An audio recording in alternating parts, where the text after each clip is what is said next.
Après une très longue attente, voici enfin mon petit tuto sur la fabrication de plumes en mousse. Alors je pourrais passer 1 heure à vous expliquer le pourquoi du comment, ça a pris 1 an cette histoire. Mais je pense que vous avez attendu assez longtemps. Donc je vais me contenter de dire que c'est la vie. La vérité c'est que je suis beaucoup trop dispersée en ce qui concerne le cosplay, mais la vie quand même. Heureusement que j'ai arrêté de faire plusieurs costumes en même temps. Mais pour combien de temps encore? Première étape, faire des patrons en papier afin d'avoir la forme dont j'ai envie pour ma plume. J'ai en plus dessiné une petite croix sur mon patron pour repérer le sens de ma plume. Je vais simplement reporter le patron sur ma mousse Eva 2 mm et découper ma pièce.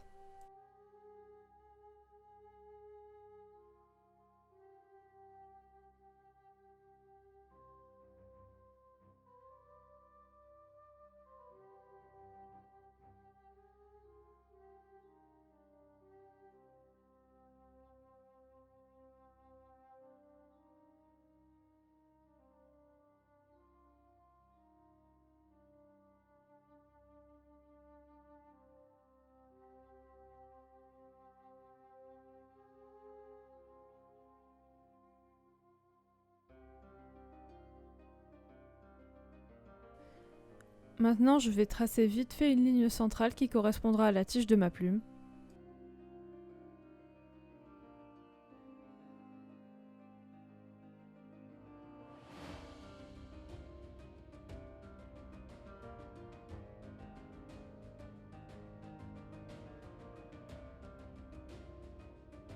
Je vais prendre une mirette et une bougie qui vont me servir de pyrograveur maison. J'essaye en général de faire une première marque sur ma mousse sans chauffer. Comme ça, j'ai déjà une ligne tracée mais pas encore définitive et ça sera beaucoup plus simple de graver proprement ma mousse en chauffant après. Si je ne le fais pas avec un vrai pyrograveur, c'est surtout parce que c'est de la mousse assez fine et je préfère éviter de passer au travers. Et du coup, je contrôle mieux la chaleur et je trouve que ça me permet d'être un peu plus précise.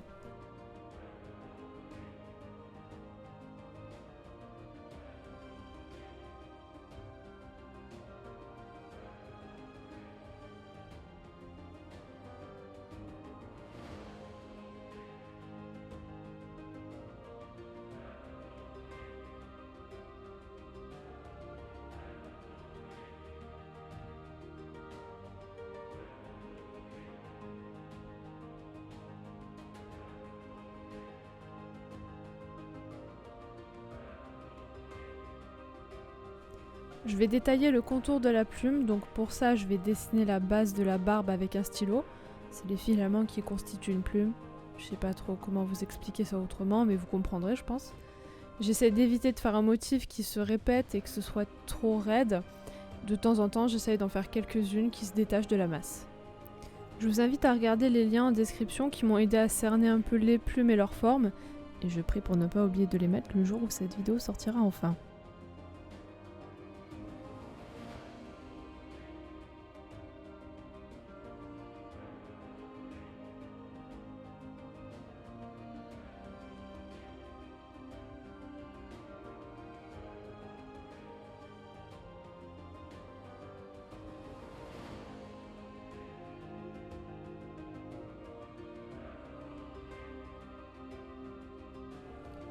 Et maintenant, je vais découper le contour avec un scalpel pour être certaine d'être bien précise.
Je vais reprendre mon pyrograveur maison et repasser sur les lignes que j'ai dessinées qui vont vers l'intérieur.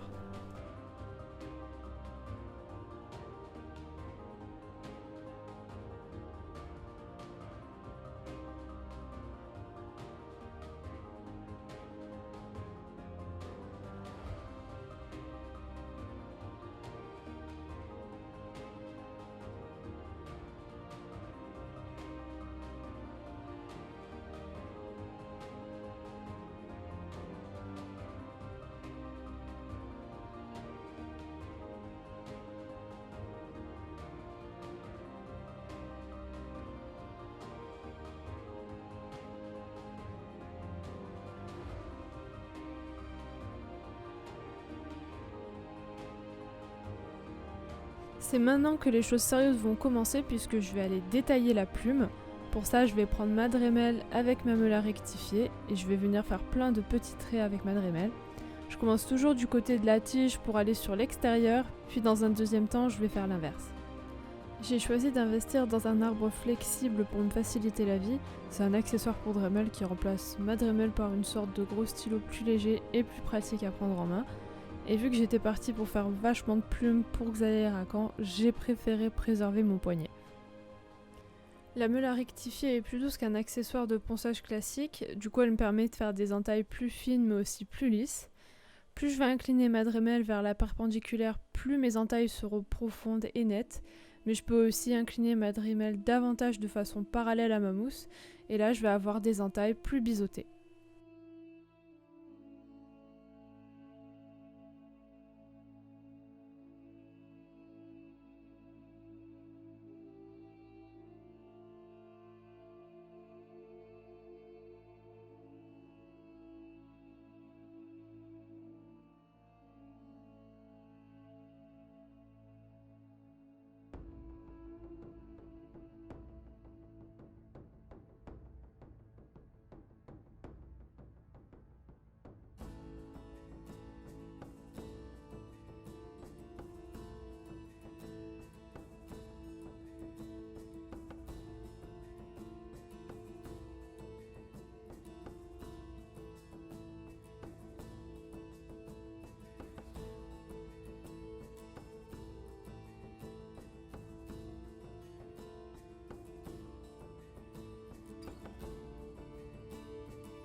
Si j'ai envie, je peux reprendre ma mirette et marquer davantage quelques endroits pour avoir plus de profondeur.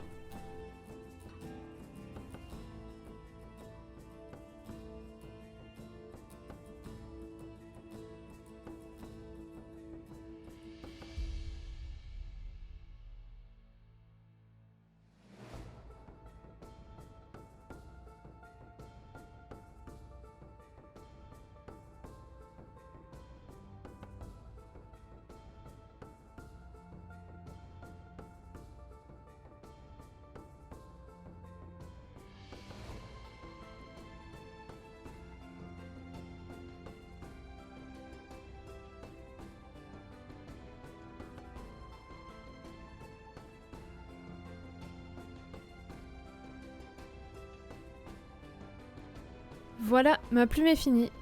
Maintenant, si j'ai envie ou besoin, j'ai qu'à refaire tout ça mais de l'autre côté. Vous remarquerez qu'au dos de la plume, on voit assez bien la marque de la tige du côté sculpté, donc je vais tout simplement m'en servir comme repère si jamais j'avais besoin de faire l'autre côté. Tant qu'on y est, je vais vous montrer ce que j'ai utilisé pour sous-coucher et peindre. J'ai surtout utilisé du dip, je ne sais pas si c'est un simple changement de packaging parce qu'avant le pot était différent ou alors c'est juste une autre marque.